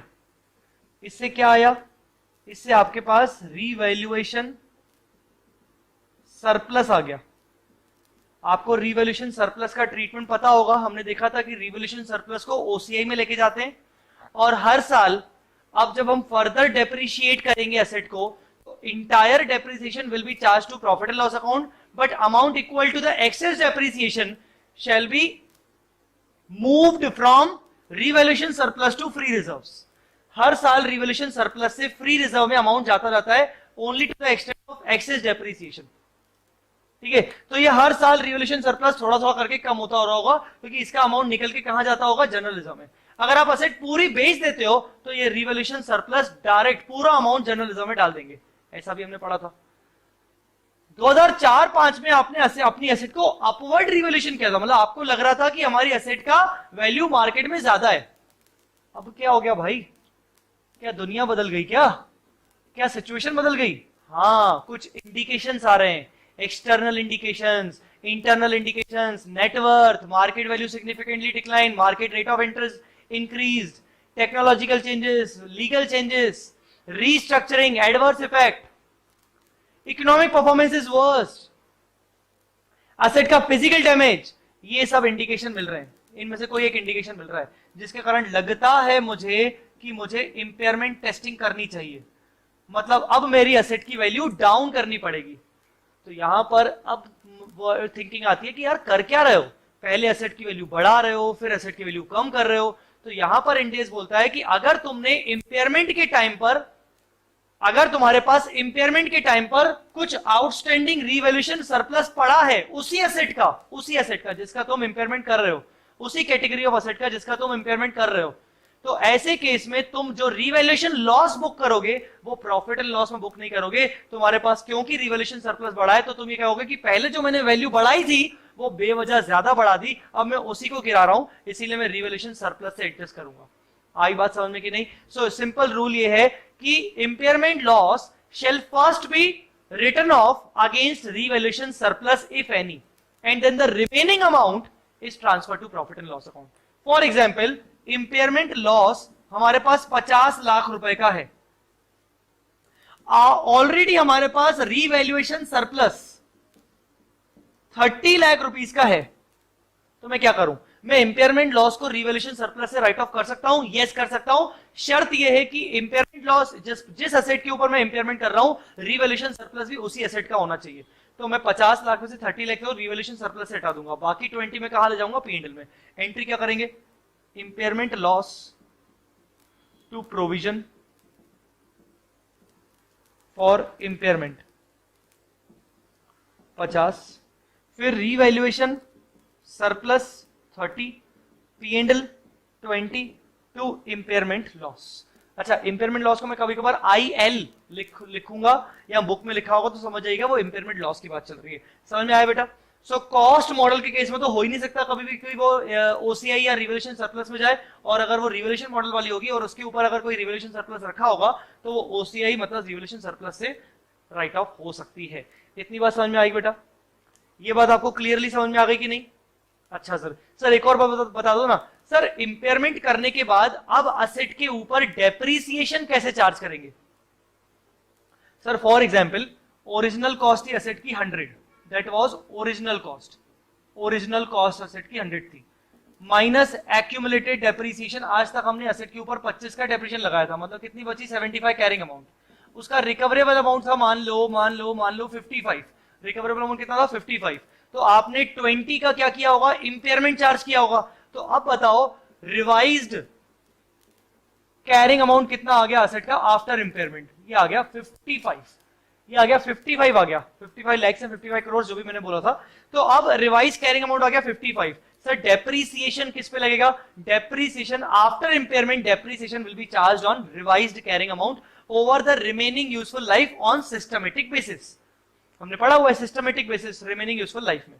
तो रिवाइज कैरिंग अमाउंट के ऊपर डेप्रीसिएशन या अमोर्टाइजेशन लगेगा। इतनी बात भी समझ में आ गई आपको? इतना आपको क्लियर है कि नहीं गाइस? इतना क्लियर है कि नहीं? पक्का? चलिए, तो अगर इतना क्लियर है तो 2 मिनट पहले इसको एक बार अच्छे से रिवाइज कर लीजिए, फिर अपन आगे बढ़ते हैं।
हाँ जी गाइस, चलिए आगे बढ़ते हैं।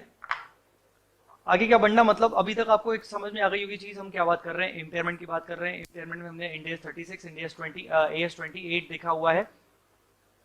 टोटल मिला के करना क्या है कि हमें अगर इंडिकेशंस होंगे तो हम अपने एसेट का इम्पेयरमेंट टेस्टिंग करेंगे। इम्पेयरमेंट टेस्टिंग करने का मतलब होता है कंपेयर करना कैरिंग अमाउंट को रिकवरेबल अमाउंट से। कैरिंग अमाउंट का मतलब होता है ओरिजिनल कॉस्ट और revalued amount minus accumulated depreciations और amortisations, compare with recoverable amount. Recoverable amount मतलब higher of two things, value in use और fair value less cost of disposal और नेट सेलिंग प्राइस। ठीक है ना। अब हम बात कर रहे हैं कि अगर उसके बाद हमने देखा था कि अगर रिवैल्यूड एसेट को अगर रिवैल्यू किया था, रिवैल्यूएशन सरप्लस पड़ा था, तो पहले आप रिवैल्यूएशन से इंपेयरमेंट लॉस को राइट ऑफ करोगे, फिर पी&एल में ले जाओगे। अगर रिवैल्यूएशन सरप्लस नहीं पड़ा था तो फिर कोई दिक्कत नहीं है। मैंने आपको एक चीज बताई थी कि इंपेयरमेंट टेस्टिंग के लिए इंडिकेशन होना जरूरी है, बट कुछ एक्सेप्शंस भी होते हैं। ये क्या एक्सेप्शंस होते हैं? एक्सेप्शन कुछ ऐसा है कि आप अपनी एसेट का इंपेयरमेंट टेस्टिंग, आप अपनी एसेट का इंपेयरमेंट टेस्टिंग करोगे ही करोगे कुछ ऐसी एसेट्स के ऊपर जहां आपको चाहे इंडिकेशंस मिले चाहे इंडिकेशंस नहीं मिले, पर आप एनुअल बेसिस पर इंपेयरमेंट करेंगे ही करेंगे। ऐसी कौन कौन सी एसेट्स होंगी? पहला, गुडविल। जो गुडविल आपने अपने अमेलगमेशन, मतलब उसको इंडियंस की भाषा में बोलते हैं बिजनेस कॉम्बिनेशन, अगर जो गुडविल आपने रिकॉर्ड किया हुआ है अक्वायर्ड और रिकॉग्नाइज्ड इन बिजनेस कॉम्बिनेशन, उस गुडविल को इंपेयर करने के लिए आप एनुअल इंपेयरमेंट टेस्टिंग करोगे ही करोगे, चाहे आपको इंडिकेशंस हो चाहे नहीं हो। आप हमेशा गुडविल के ऊपर इंपेयरमेंट टेस्टिंग करोगे। अगर टेस्टिंग में यह पाया गया कि रिकवरेबल अमाउंट कम है, कैरिंग अमाउंट ज्यादा है, तो आप इंपेयरमेंट लॉस को बुक करोगे। पहला है गुडविल। दूसरा दूसरा intangible assets, intangible assets having indefinite useful life, having indefinite useful life. आप याद करोगे अगर इंडेस 38 को, तो हमने देखा था कि intangible assets having indefinite useful life पे अमोर्टाइजेशन नहीं करते, उनके ऊपर सिर्फ इंपेयरमेंट करते हैं, वो भी एनुअल, चाहे इंडिकेशंस हो चाहे इंडिकेशंस ना हो। तीसरा, intangible asset not yet available for use, not yet available for use. ऐसी कोई इंटेंजिबल असेट जो कि आपने अभी उसको यूज ही नहीं किया क्योंकि it is not ready to use और not available for use, but आपकी बुक्स में वो इंटेंजिबल असेट शो हो रही है। For example research and development expenditure. Research expenditure तो आपका पी&एल में चला गया होगा, बट डेवलपमेंट एक्सपेंडिचर अभी भी वो डेवलपमेंट एक्सपेंडिचर भी चल रहा है और आपने उसको कैपिटलाइज करना शुरू किया है, and that is work in progress, that is under progress. तो in progress development expenditure, software development expenditure, इनको भी आप इंपेयर करोगे because they are not available, not yet available for use. जब से यूज होना शुरू होगा तो फिर कोई दिक्कत नहीं है, फिर उनका प्रॉपरली आप डेफिनेट यूजफुल लाइफ होगी, इंडिकेशन मिलेगा तो ही आप इंपेयरमेंट करोगे। पर not yet available for use है, इसका मतलब अभी तक हमने इंटेंजिबल एसेट को यूज ही नहीं किया, पता नहीं फ्यूचर का इकोनॉमिक बेनिफिट मिलेगा नहीं मिलेगा, तो आप उसका इंपेयरमेंट टेस्टिंग चेक करोगे ही करोगे। सो तीन कैटेगरीज ऑफ एसेट ऐसी हैं जिनका आपको इंपेयरमेंट करना ही करना है, टेस्टिंग करना ही करना है एवरी ईयर एनुअल बेसिस पे। कौन कौन सा? Goodwill acquired on business combination, intangible asset having indefinite useful life, और तीसरा intangible asset not yet available for use. आई बात समझ में बेटा? चलिए अब आगे बढ़ते हैं। आप एक काम करिए, आप सबसे लास्ट में पूरा जो जो आपके पास बुक में इंडेस 36 आपने जो निकाल के रखा है एएस 28 के साथ, सबसे लास्ट में आप अगर जाओगे, पूरे चैप्टर में हमने बीच बीच में इंस्टीट्यूट के क्वेश्चंस डाले। जहां ये टॉपिक खत्म हो रहा है बाद में हमने इलस्ट्रेशंस, हमने लगभग इंस्टीट्यूट के जो हमने डाले हैं वो लगभग हमने 20 इलस्ट्रेशंस डाले हैं इंस्टीट्यूट के। फिर उसके बाद हमने इंस्टीट्यूट के टेस्ट और नॉलेज वाले क्वेश्चंस भी लिए हैं, प्रैक्टिकल क्वेश्चंस, जिनमें हमने इंस्टीट्यूट के लगभग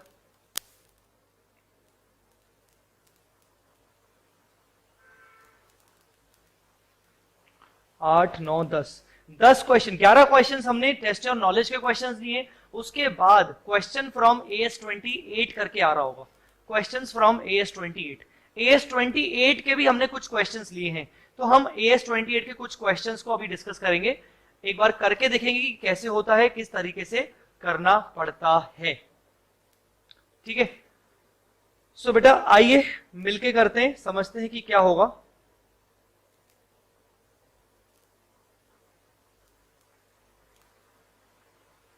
चलिए क्वेश्चन नंबर 2, जो AS28 के क्वेश्चन है वो बात कर रहा हूं मैं। Question number 2, G limited acquired a machine on 1 April 2005 for ₹7 crore.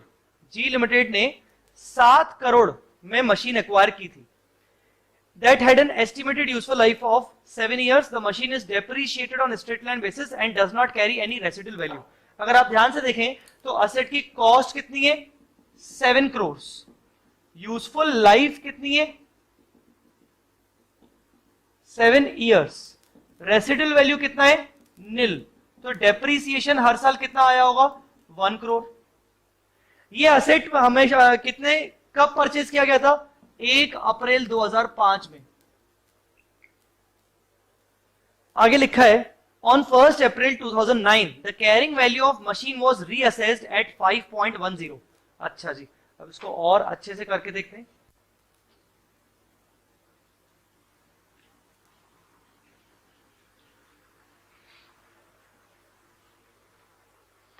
बेटा ध्यान से देखिए, 1 अप्रैल 2005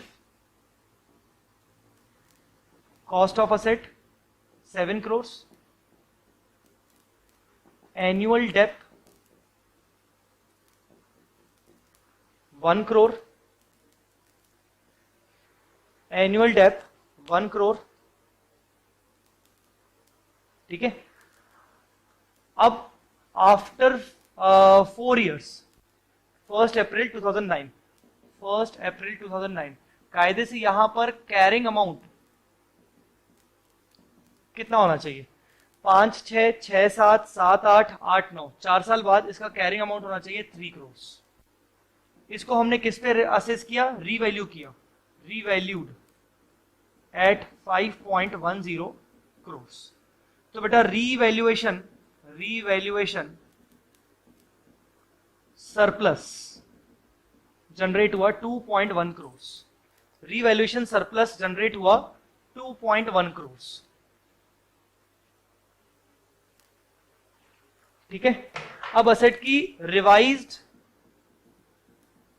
कैरिंग अमाउंट कितनी हो गई? 5.10 करोड़। रिमेनिंग यूजफुल लाइफ कितनी बची? 3 इयर्स। चेक करते हैं कुछ चेंज तो नहीं हुआ। Surplus arising out of revolution being credited to revolution reserve. ठीक है, तो बताओ डेप्रीसिएशन एनुअल अब कितना आएगा? Depreciation annual 5.1 divide by 3 that is 1.7। तो बताओ एक्सेस डेप्रीसिएशन कितना आ रहा है? एक्सेस डेप 0.7 करोड़, जबकि पहले डेप कितना होता था? 1 करोड़। अब के डेप कितना होगा? 1.7। तो एक्सेस डेप कितना हुआ? 0.7। इंड एएस 16 क्या बोलता है? इंड एएस 16 बोलता है कि रीवैल्यूएशन सरप्लस में से हर साल एक्सेस डेप्रीसिएशन माइनस करके आप उसको कहां ले जाओगे? जनरल रिजर्व में ले जाओगे, फ्री रिजर्व्स में ले जाओगे। बेटा बात समझ में आ रही कि नहीं? तो 0.7 crore will be transfer to general reserve और फ्री रिजर्व्स और equity portion which is free, मतलब रिवैल्यूएशन रिजर्व में से जनरल रिजर्व में जाएगा, मतलब reserves and surplus in the next years, हर साल एनुअली। तो बताओ 149 के बाद आएगा 31/3/2010। बताओ यहां पर रिवैल्यूएशन सरप्लस कितना आउटस्टैंडिंग पड़ा होगा? हमारा यहां पर कितना पड़ा था? 2.1। 2.1 में से 0.7 रिवैल्यूएशन से ट्रांसफर कर दिया, रिवैल्यूएशन रिजर्व से ट्रांसफर कर दिया जनरल रिजर्व में। तो यहां कितना बचेगा? 2.1 माइनस 0.7 दैट इज 1.4 करोड़। फिर उसके बाद 31/3/2011, 31/3/11 यहां पर रिवैल्यूएशन सरप्लस आउटस्टैंडिंग कितना होगा? 1.4 माइनस 0.7 करोड़, तो बचेगा 0.7 करोड़। इतना समझ में आया कि नहीं?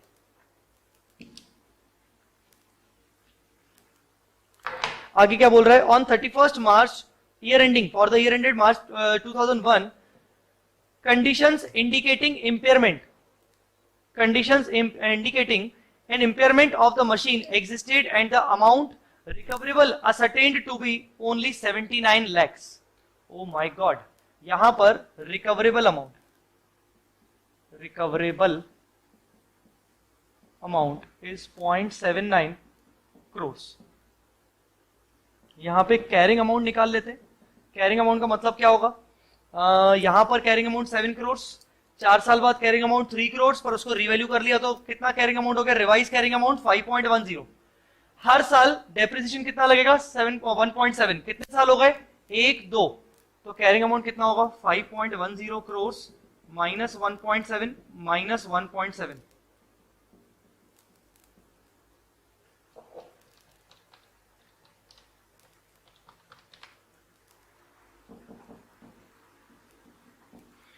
तो बचा ये 1.7 crores। सो बेटा tell me, carrying amount is 1.7, recoverable amount is 0.79। ये क्या चल रहा है? Testing. What is this? Impairment testing. बताओ कोई इंपेयरमेंट लॉस हो रहा है? Yes, impairment loss. Impairment loss कितना होगा? 1.7 माइनस 0.79, दैट इज 0.91 crores। बताओ इस 0.91 crores में से सबसे पहले मैं एक राइट ऑफ कहां से करूंगा? क्या मेरे पास कोई आउटस्टैंडिंग रिवैल्यूएशन सरप्लस पड़ा है? Yes, right of first from revaluation surplus 0.7 crores। Remaining P&L में जाएगा। कितना जाएगा? 0.21 crores। 0.21 crores P&L में जाएगा। एंट्री क्या होगा? Impairment loss to provision for impairment 0.91। Then tell me उसके बाद क्या होगा? उसके बाद होगा रीवैल्यूएशन सरप्लस, मतलब OCI 0.7, P&L 0.21 to impairment loss 0.91। समझ में आया बेटा? So guys this is the answer. ये मैंने आपको बताया अभी क्वेश्चन के जरिए, जो हम अभी अकाउंटिंग ट्रीटमेंट की बात कर रहे थे। क्लियर? समझ में आ गया बेटा? इसके जस्ट बाद क्वेश्चन नंबर 3 दिया हुआ है। क्वेश्चन नंबर 3 आपका होमवर्क बन जाएगा। क्वेश्चन नंबर 3 मैंने आपको दिया हुआ है। क्वेश्चन नंबर 3 आपका होमवर्क बन जाएगा बेटा।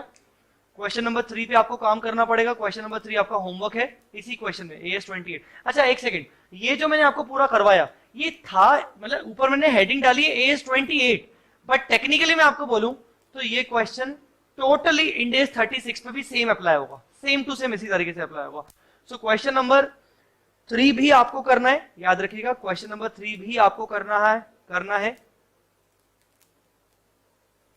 और क्वेश्चन नंबर 4 भी आपको करना है। क्वेश्चन नंबर 4 भी आपको करना है। मैं आपको बता देता हूं कि कौन कौन से क्वेश्चंस आप कर सकते हो घर पे। क्वेश्चन नंबर 3 आपको करना है,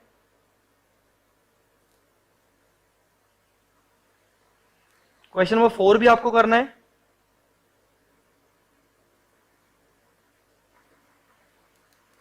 क्वेश्चन नंबर 5 भी करना है। तो 3 4 5 सेम क्वेश्चन है, बिल्कुल जैसे मैंने अभी आपको करवाया वैसे के वैसे क्वेश्चन है। क्वेश्चन नंबर 3 4 5 आपको करना है, ठीक है। अब एक मेरी बात को ध्यान से सुनिएगा, अगर आपसे कभी पूछा जाए कि भाई रिकवरेबल अमाउंट क्या होती है, रिकवरेबल, तो आपको अभी क्या बताया मैंने? वैल्यू इन यूज, VIU निकाल लो, और दूसरी चीज क्या निकाल लो? Fair value less disposal cost निकाल लो, विच एवर इज हायर,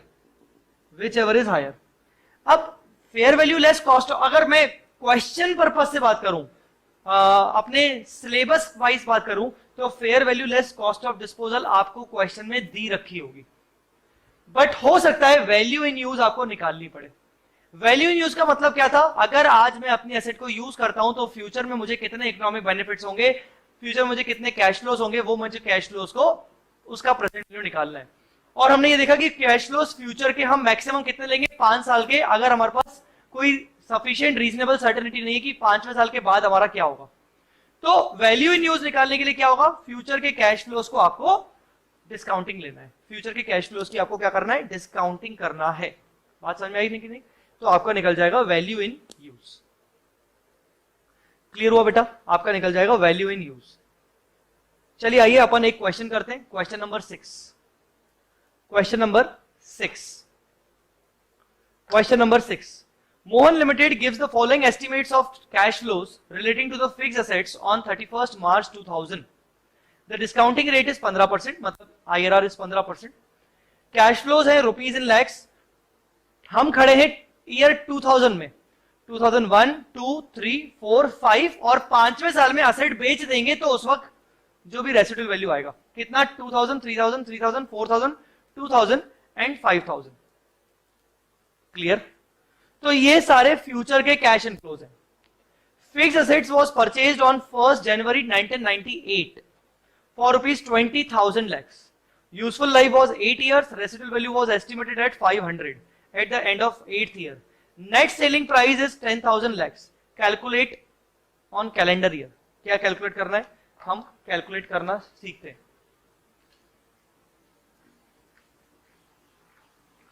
सबसे पहले तो ओरिजिनल कॉस्ट कितना है?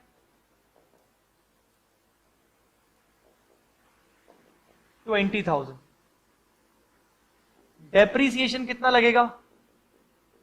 20 माइनस 500 डिवाइडेड बाय 8। ये एनुअल डेप्रीसिएशन लगेगा 2437.5। ये असेट कब परचेज की थी? 1st January 1998। ठीक है, 1st January 1998।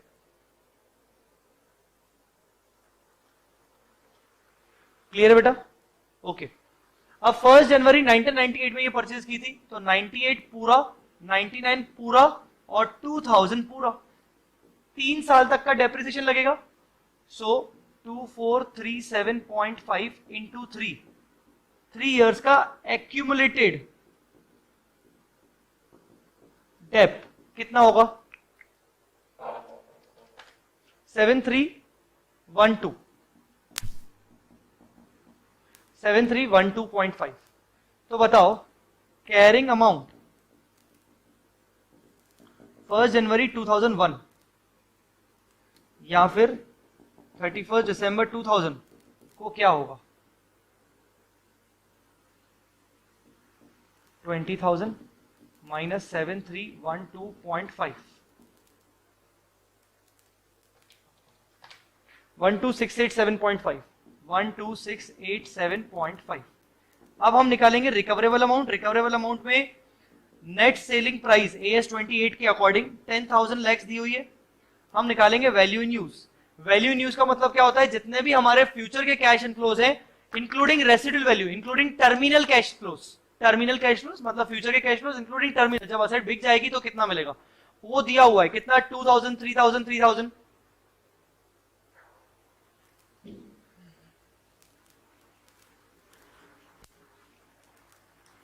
So first, second, third, fourth, fifth, 2000, 3000, 3000, 4000, 2000 plus 500। अगर इन सबका 15% के हिसाब से प्रेजेंट वैल्यू निकालें तो क्या आएगा? 2000 डिवाइड बाय 1.15, 3000, 3000, 4000 और 2500 आएगा 9510। 9510। Tell me guys whichever is higher? 10,000। So recoverable amount is 10,000। Recoverable amount is 10,000। जब रिकवरेबल अमाउंट 10,000 है, कैरिंग अमाउंट मेरा 12687 है, तो बताओ इंपेयरमेंट लॉस कितना आएगा? 12687.5 माइनस 10,000 तो 2768.5। सॉरी उल्टा हो गया, 2687, 2687.5। ये हमारा इंपेयरमेंट लॉस हो जाएगा। बताओ हमारा रिवाइज्ड कैरिंग अमाउंट कितना हो जाएगा आफ्टर इंपेयरमेंट लॉस? 10,000। कैसे? 12687.5 में से 2687.5 माइनस हो जाएगा तो रिमेनिंग कैरिंग अमाउंट। कैरिंग मतलब आफ्टर इंपेयरमेंट लॉस। ठीक है, क्या क्या पूछ रहा है? Carrying amount at the end of 2000, ये रही 12687। वैल्यू इन यूज निकाल लिया 9510। रिकवरेबल अमाउंट निकाल लिया 10,000। इंपेयरमेंट लॉस निकाल लिया 2687.5। इंपेयरमेंट लॉस हो गया। रिवाइज कैरिंग अमाउंट निकाल लिया 10,000। फिर पूछ रहा है depreciation for the calendar year. Remaining depreciation कैसे निकालेंगे? डेप्रिसिएशन कैसे निकालेंगे बेटा? 10,000 माइनस 500 डिवाइडेड बाय रिमेनिंग साल कितने बचे हैं? 5। टोटल 8 साल की लाइफ थी, 3 साल कंसीडर हो चुके थे, अब बचे हैं 5 साल और रेसिडुअल वैल्यू तो आज भी एक्सपेक्ट कर रहे हैं 500 होगी। तो 10,000 minus 500 divided by 3, sorry divide by 5, that is 1900। So depreciation अगले फर्दर ईयर्स में 1900 लैक्स का लगेगा। आया समझ में बेटा? So this was also a simple question, पर अच्छा क्वेश्चन, क्वेश्चन नंबर 6 ये मैंने आपको करवाया। चलिए गाइस, जो मुझे आज एक ओवरव्यू आपको इंपेयरमेंट का देना था, मैंने आपको एक ओवरव्यू बता दिया इंपेयरमेंट ऑफ असेट्स क्या होता है, कैसे होता है, किस तरीके से करते हैं। अब क्या करेंगे, अगली क्लास में हम बाय बुक चलेंगे और पूरे क्वेश्चंस को डील करते हुए चलेंगे और इसके ऊपर के लेवल की बात करेंगे। सो गाइस, अभी के लिए थैंक यू सो मच, धन्यवाद, बाय बाय, जय माता दी, अल्लाह हाफिज।